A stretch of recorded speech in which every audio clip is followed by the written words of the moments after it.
முஹம்மது ரசூலுல்லாஹ் தன் அருமையான பிள்ளைகளுக்கு திருமணம் செய்து வைத்து புரட்சி கண்டார். வெறுமன வாய்சவடால் வீரனடி என்று நிற்கவில்லை, வெறுமன பிரசங்கியாக மட்டும் இருக்கவில்லை. அன்னை ஃபாத்திமா ஸஹரா ரலியல்லாஹு தஆலா அன்ஹா அவர்களுக்கு இந்த சஃபர் மாதத்தில் தான் முஹம்மது ரசூலுல்லாஹ் திருமணம் செய்து வைத்தார்கள். எவ்வளவு பெரிய குவாலிஃபிகேஷனை அல்லாஹ் ரப்பல் இஸ்ஸத் தந்தான். சய்யிதத்துல் ஜன்னah, சொர்க்கத்தின் தலைவி அன்னை. கண்ணியத்திற்குரியவர்களே, புனிதமான சஃபர் மாதம் நம்மை வந்தடைந்து ரசூலுல்லாஹி ஸல்லல்லாஹு அலைஹி வஸல்லம் அவர்களுடைய மிகச்சிறந்த நினைவுகளையும் எடுத்து எம்பக்கூடிய ஒரு புனிதமான மாதமாக இருக்கிறது. இந்த சஃபர் இன்று நேற்று அல்ல, ஆரம்ப காலகட்டத்து மக்களால் உற்று நோக்கப்பட்ட ஒரு மாதமாக இருந்து கொண்டிருக்கிறது. சஃபருல் முல்லஃபர் அப்படின்ற பெயர் இந்த மாதத்திற்கு உலமாக்களால் சூட்டப்படுகிறது. சஃபர் ஒரு காலகட்டத்தில் அறியாமைக்காரர்களிடத்தில், அறிவினர்களிடத்தில் துர்க்குரியான மாதமாக, அது ஒன்றுக்கும் ஆவாத மாதமாக, நல்ல காரியங்களை செய்தால் அந்த நாளில் ஏற்படக்கூடிய தரித்திரம் அந்த நல்ல காரியத்தை சீர்குலைத்து விடும். வானிலிருந்து தொடர்படியாக இந்த சஃபர் மாதத்தில் பலாய்களும் முசீபத்துகளும் இறங்கி கொண்டிருக்கிறது என்ற அந்த அறிவினர்களுக்கு மத்தியில பெருமானார் ஸல்லல்லாஹு அலைஹி வஸல்லம் அவருடைய சத்திய போதனையை கேட்ட அத்தனை நல்லுள்ளங்களும் இந்த சஃபரை சஃபருல் முல்லஃபர், வெற்றிக்குரிய மாதம் என்று அவர்கள் கொண்டாடி மகிழ்ந்தார்கள்.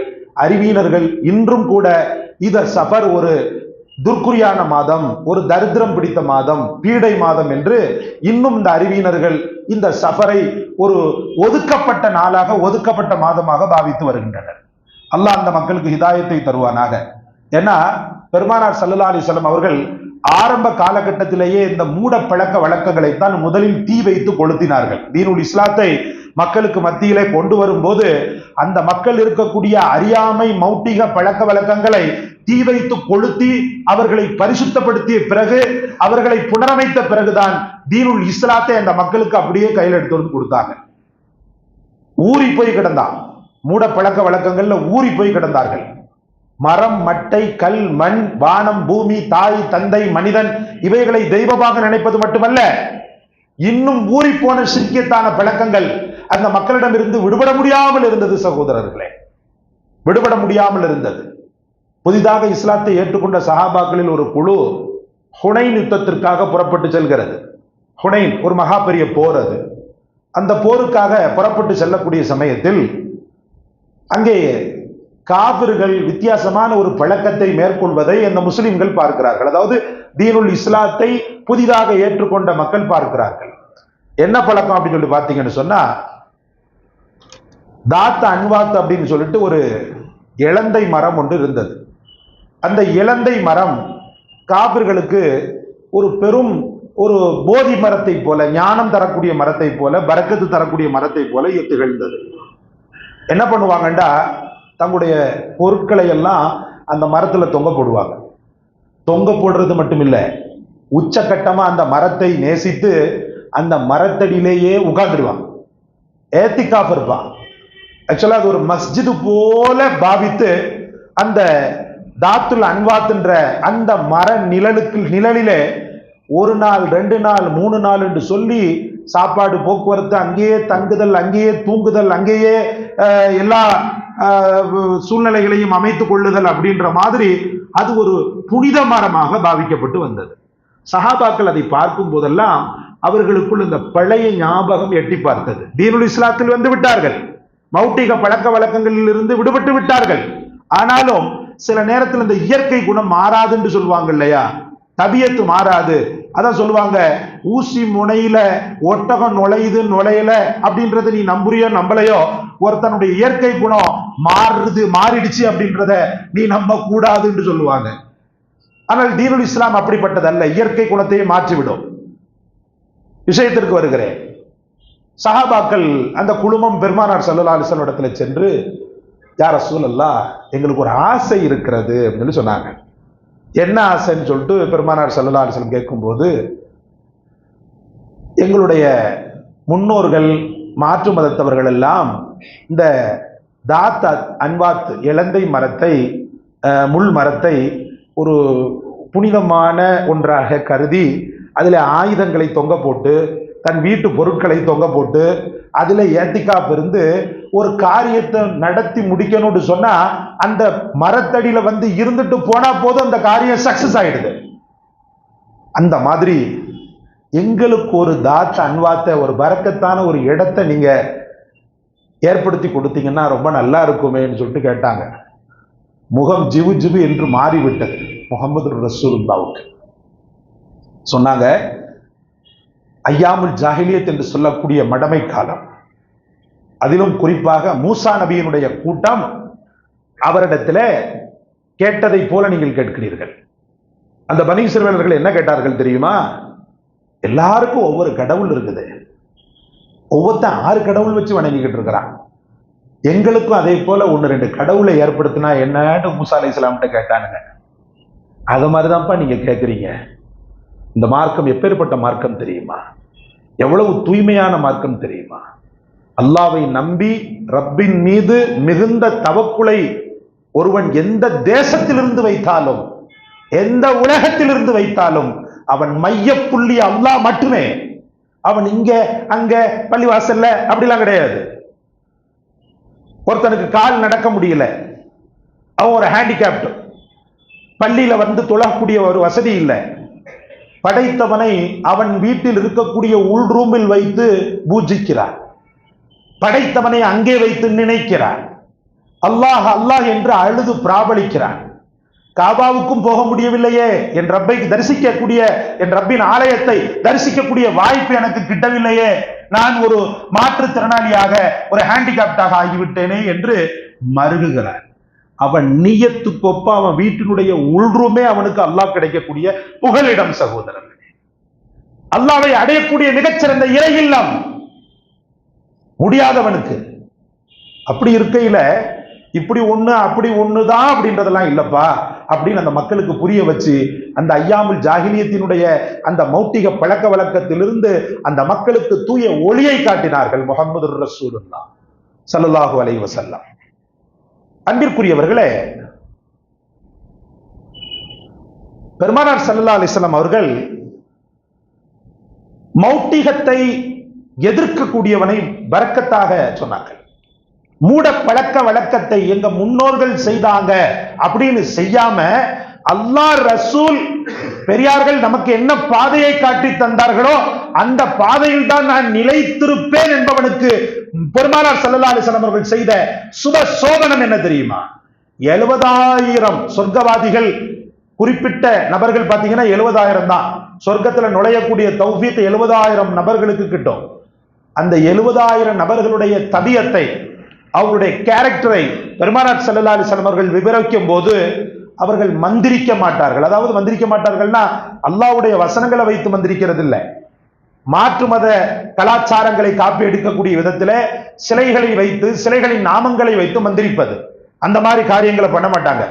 அது மட்டும் இல்லாம அந்த மக்கள் நல்ல நேரம், கெட்ட நேரம், சகுனம், ராகு இது போன்றவைகளை பார்க்க மாட்டார்கள். பெருமானார் ஸல்லல்லாஹு அலைஹி வஸல்லம் சொர்க்கவாதிகளின் அடையாளத்தை சொன்னாங்க. பெரிய தாடி வச்சிருப்பாரு, தொழுகை இபாதத்துல கரெக்டா இருப்பாரு, இதெல்லாம் அடையாளங்கள். ஆனால் உண்மையிலேயே தகுதி தராதரம் எப்போது வருகிறது ஒரு மூமினுக்கு? அவன் இது போன்ற பாவச் செயல்களில் இருந்து விடுபடும் போது வருகிறது. கல்யாண வீட்டில் நடக்கக்கூடிய அக்கிரமத்திற்கு துணை போக வேண்டுமா அல்லது அல்லாஹ்வின் மார்க்கத்தில் நிலை பெற்று இருக்க வேண்டுமா? அல்லாஹ் ரஹமத் செய்ய வேண்டும். சில பல நேரங்களில் கையறு நிலைகளில் நல்லவங்க கூட இந்த மூட பழக்க வழக்கங்கள்ல போய் மாட்டிக்கக்கூடிய ஒரு துர்பாக்கிய நிலை உண்டாகிவிட்டது சகோதரர்களே. அதிலிருந்து மீள வேண்டும் மக்கள். நல்ல நாள், ஜாதகம், யமகண்டம், ராகுகாலம், கரிநாள் இது போன்றவைகளை ஏற்படுத்தியது யார் சகோதரர்களே? தூய மார்க்கம் தீனுல் இஸ்லாம் முதலில் இதை ஒழித்து கட்டத்தான் வந்தது. ஓர் இறைவன் அல்லாஹ்வை வணங்கி அவன் ஏற்படுத்திய திருக்குரான் வழியின்படி நடந்து முஹம்மது ரசூலுல்லாஹ் காட்டிய சத்திய பாதையில் இம்மிய அளவுக்கு கூட பிசகாமல் வாழ வேண்டும் என்றுதான் ஒரு மூமின் செட்டப் செய்யப்பட்டிருக்கிறார், ஏற்படுத்தப்பட்டிருக்கிறார்.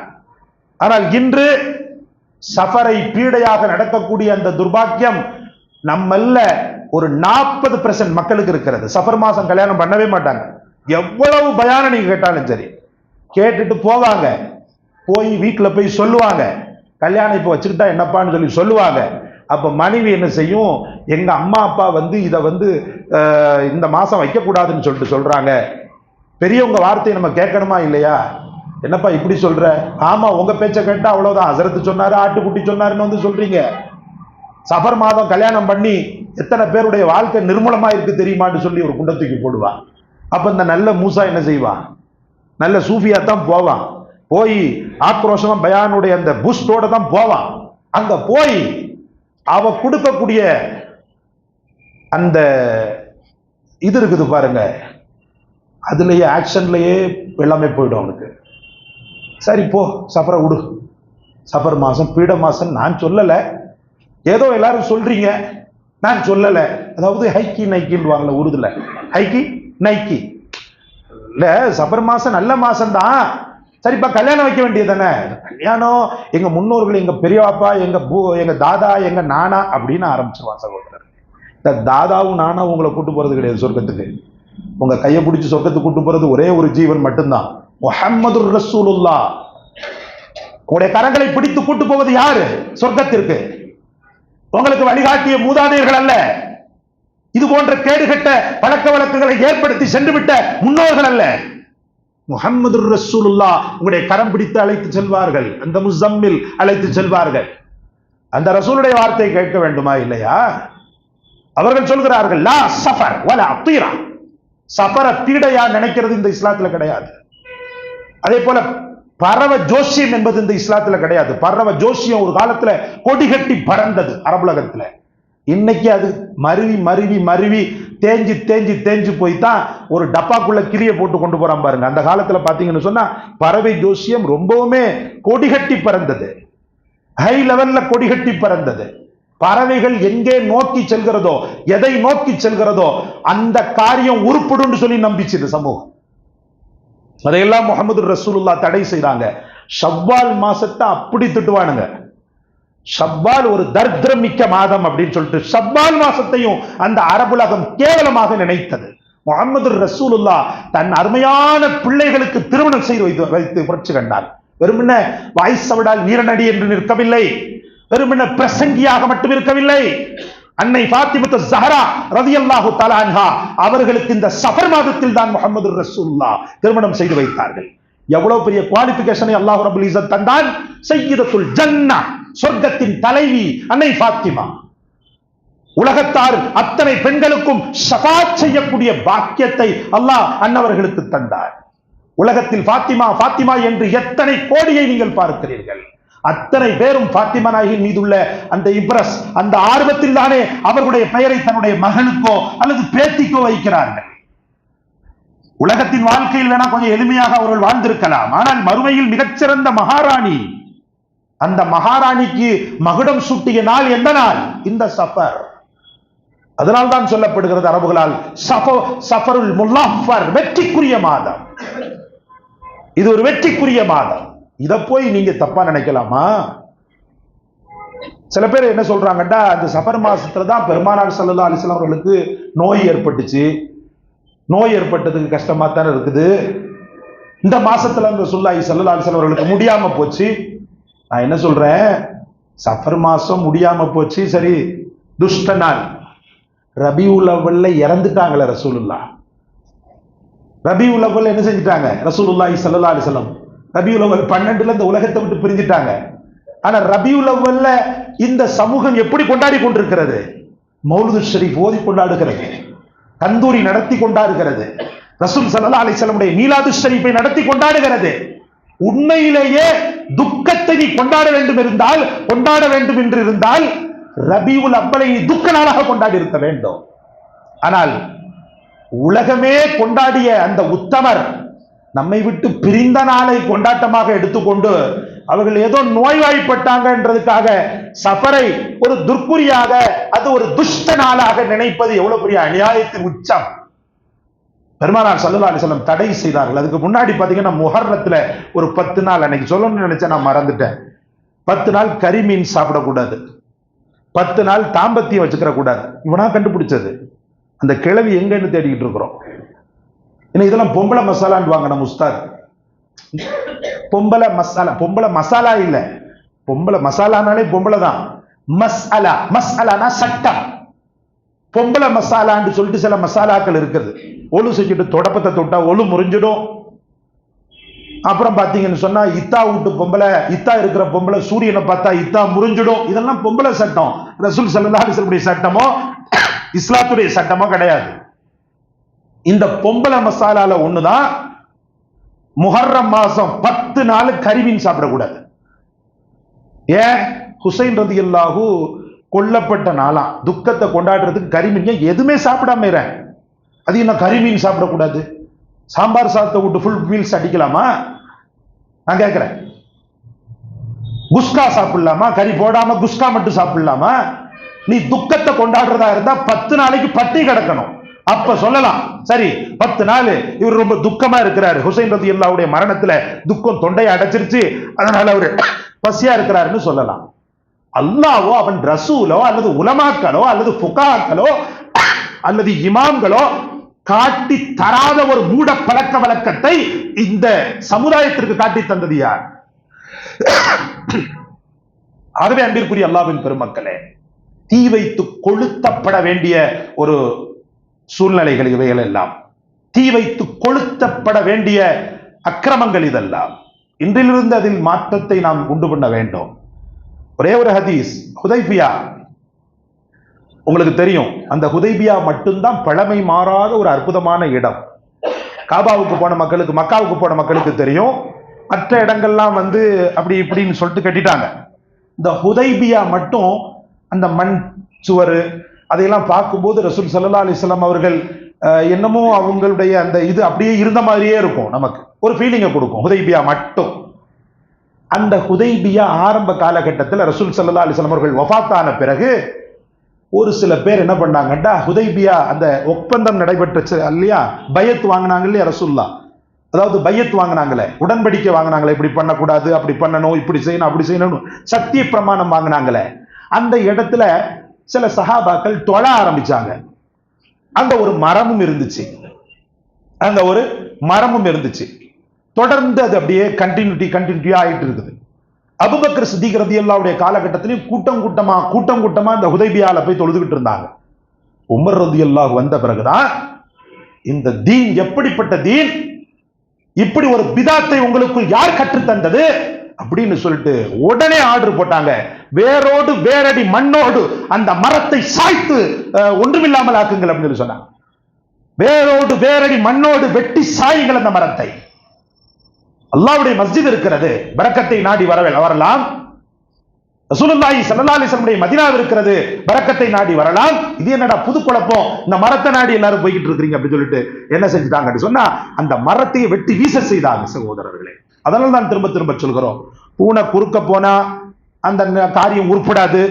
காகம் கத்திச்சுன்னு சொன்னா விருந்தாளி வர்றாங்க, ஆந்த சத்தம் போட்டுச்சோ அல்லது ஊளையிட்டுச்சோன்னு சொன்னா அவ்வளவுதான், யாரோ இறந்து போக போறா அப்படின்னு சொல்லிட்டு இப்படி சொல்றமே. அதான் ஒரு அறிஞர் கேட்கிறாரு, கேவலம் அந்த பூனை காகம் ஆந்தையுடைய காலடியில தான் உன் ஈமான அடகு வச்சுட்டியான்னு அவர் கேட்கிறாரு. அந்த ஃபகீஹ் கேட்கிறாங்க, காகம் கத்துனா விருந்தாளி வர்றதும், ஆந்த கத்துனா மரணம் ஏற்படுறதும், பூனை குறுக்கால போனா காரியம் உருப்படாம போறதுன்னு சொல்லிட்டு ஒண்ணா நீ வச்சிருக்கிறியே, அப்போ உன்னுடைய ஈமானை நீ இந்த பறவைகளின் காலடியில் புதைத்து விட்டாயா, அடமானம் வைத்தாயா என்று கேட்கிறார். அதனால் அன்பிற்குரிய அல்லாஹ்வின் பெருமக்களே, என்றும் மாறாத, மறு இல்லாத, எவனாலும் அசைக்க முடியாத, என்றும் நேரிய மார்க்கத்தில் இருந்து கொண்டு இது போன்ற சில்லறைத்தனமான மூடப்பழக்க வழக்கங்கள் ஒருவேளை யார் மூலமாகவோ நமக்கு ஒட்டி இருந்தால் அதை வெட்டி எரியுங்கள் அல்லாஹ்விற்காக. அல்லாஹ்வும் அவன் ரசூலும் அவனால் காட்டித் தரப்பட்ட உலமாக்களும் இமாம்களும் நமக்கு என்ன வழியை காட்டி தந்தார்களோ அந்த வழியில் செல்லுங்கள். அல்லாஹ் நம் அனைவருக்கும் தௌஃபீக் செய்வானாக.